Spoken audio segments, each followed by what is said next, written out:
Patrick, you discussed it after the game, and a lot of players did too, just consistency and how you guys haven't been able to just get on track with that. At this point in the season, how do you feel that you guys can try to turn the corner and be a little more consistent? Yeah, I think it just comes with the history that we've had and knowing that we have the guys to do it. It's about going out there and proving it now and getting better at practice, getting better in the film room, getting extra time at the facility. But, I mean, talking with the guys throughout the building this week, I think guys are excited for the opportunity to go out there and prove that. But like I said, you got to go out there and do it. You can't just keep talking about it. You got to go out there and do it. And it starts with me and kind of has to feed through the entire team. Patrick, what was the most frustrating part about that loss in Denver? For me, it was just getting the ball with 4 minutes left and not getting points and not getting a first down or really anything. Just being in those moments before, knowing how important it is to kind of get some momentum in your team by at least moving the ball a little bit and changing the field position, and not being able to do that was big. So that was the most disappointing part for me, because even though I didn't feel like we played to our best level, our best standard, there was still an opportunity to win the football game, and we weren't able to do that. In a lot of ways, it seems like maybe the offense is better this year than it was last year. Is it just a matter of just big plays and situational football? Yeah, I mean, I think I've preached that for the last few years. Is like these games are a couple plays here and there. I mean, there's not a lot of times in this league where you're blowing teams out, and so it's just a couple plays here and there that you have to make. And we've been able to make those plays in these last few years, and we're not doing that this year. And now it's about giving ourselves more opportunities to make those plays, and then when we get those opportunities, going out there and doing it. And so I'm excited for it. We got a lot of good football teams coming up, starting off with the Colts. But it's a great opportunity to go out there and get our season turned around and get going in the right direction. Patrick, are you seeing common denominators in particular on some of the deep passes that you haven't connected on? Yeah, I'm just not making the throws is pretty much the biggest thing. Guys are getting open and giving me chances to make the plays down the field. I give them chances to make plays. And, I mean, if you look at the one to Tyquan later in the game, it wasn't necessarily the best thrown ball, but it gave him a chance. And I think that's something that I can learn from with guys like Xavier's early, is that it might not be the perfect pass that's going to be a touchdown and catch like that, but if I can throw the ball and just give him a chance to make a play, he'll make the play on it, and then he can make the play and score a touchdown from there. So being better there and giving guys chances usually works out. On that play in particular, the Xavier one, are you seeing the same angle he's running? Is he running where you fully anticipate him to go, or is that a little bit of just getting more and more on the same page? Yeah, I mean, the angle stuff is one thing. I think what I've learned from just playing for a while now is that those deep passes, like I said, those deep passes don't have to be perfect. You know, I think we always want to make the perfect throw, but if he wins like that, you can flatten his angle. You can throw the ball with more air underneath it, and then he can adjust, and that's why he is the player that he is. And so why not give him that opportunity and try to throw the ball perfectly down the field? And it looks awesome when it happens, but then obviously there's more misses than there is completions. And so if you look at the best deep ball throwers in the league and in the history of the NFL, they weren't always just these perfectly thrown balls, but they were giving guys chances, and they were going out there and making plays.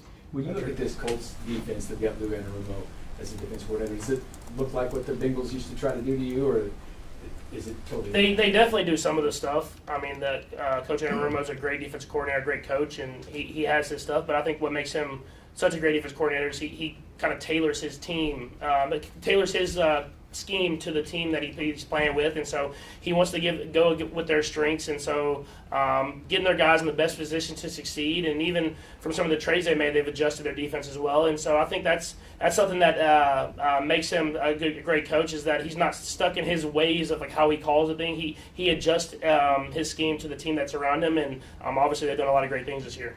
Patrick, there's some numbers about your guys' success when you're under center. Mm-hmm. Do you have a preference? Do you care whether you're under center or shotgun or? Nah, my preference is to win. So whatever the way that happens, I'm good with. Patrick, you mentioned Anarumo. Is it difficult to prepare for a guy that is willing to change so much, specifically when they just added such a key player like Sauce? There's not a ton of film of his team with that player. I mean, obviously there's going to be some difficulties there, but at the same time, we've played him so many times that you just go back and watch every game that you played against him and see the different things that he's done to you, the change-ups he's throwing at you, and then know there's going to be a wrinkle that he has this game. And try to make a positive play out of it. It doesn't have to be a home run shot or whatever it is, but getting the ball to a check down, getting the ball to a guy that can get 5 to 6 yards, and then kind of getting back into the flow of the game. I think that's something that's important against him, is that he'll continue to throw different things at you just to make sure that you're not settled with what he's calling, and that's something that I have to continue to be great with throughout the entire football game. Patrick, run balance has been the topic this week for whatever reason, and RPOs by extension of that. I guess as you look at all the RPOs this year, how have you felt about your decision-making, right or wrong, on certain things? Yeah, I feel like I've done a good job of it. I think there's times where I should hand it, and there's times where I should throw the ball more, and I think you just have to continue to read and get better and better with it. I think more than anything, it's just giving guys chances, either catching the ball or running the ball, even if the perfect look is not there. And so there's times where I might have thrown it, we got 5 or 6 yards, and that's a positive play, but you can hand the ball off and kind of keep defenses honest as well. And so that's stuff that I've worked with throughout my entire career, and it's something that's been huge in our offense for a long time. So I think for us, it's just continue to get better and better each and every game. When you're on the RPOs, following up on that, what's your process on that? How's it, the mechanics of it, as far as pre-snap reads, how much your decision is after the snap? How does it work for you? I mean, there's multiple.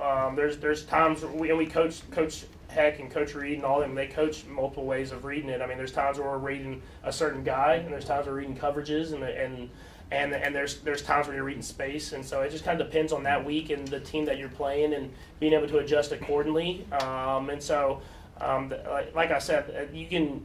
Our goal is to get 5 or 6 yards on every single time we run an RPO, either running the ball or throwing the ball, and I think we've done a good job of that throughout the season. But at the end of the day, like I said, sometimes you got to hand the ball off, even if the throw gets you 5 or 6 yards, just to keep the defense honest and to set up other stuff throughout the rest of the game.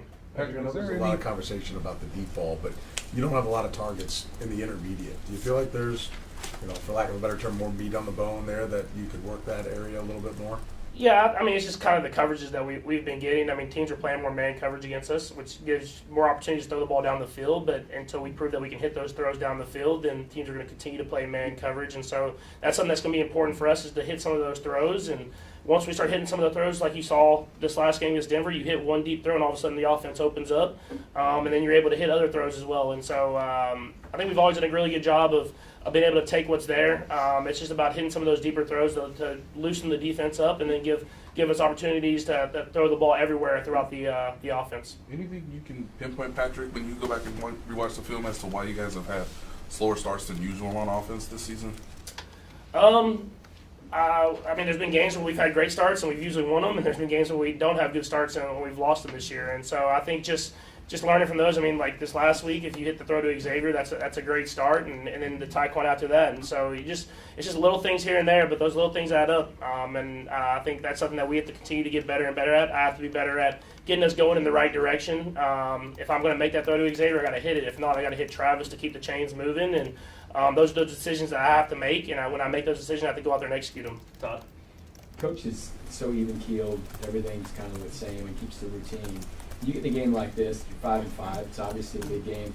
How do you handle that kind of the sense of urgency throughout the week? I mean, you ratchet things up in the meetings, practice? I mean, how do you go about kind of doing that as a leader on the offense? Yeah, I mean, just like if you were going to like a big divisional game or a playoff game, whatever it is, you just know what's at stake. And so you try to prepare yourself throughout the week and do the little extra stuff so that your mind can be settled on game day, and then you can go out there and just play, knowing that you need to go out there and win the football game, and know we're playing against a really good football team that's playing great football right now, and it's a great opportunity at the end of the day. Like obviously we're 5-5, not where we want to be at, but we get to write the rest of this season's story, and it starts this week with the Colts at Arrowhead, and I'm excited for us to go out there and do it. I know you guys talk a lot about holding yourselves accountable. How do you hold teammates accountable in meetings, practice? I mean, how does that manifest? Yeah, I think it just first you got to go out and do it. Like I'm always you have to go out there and show that you're going to put in the work. And I think if you do that, you can ask guys and push guys to do more. And we have a lot of great dudes in this locker room. And you can see that in their mindset and the way that they're walking around the building this week is that they're pushing themselves to be even better.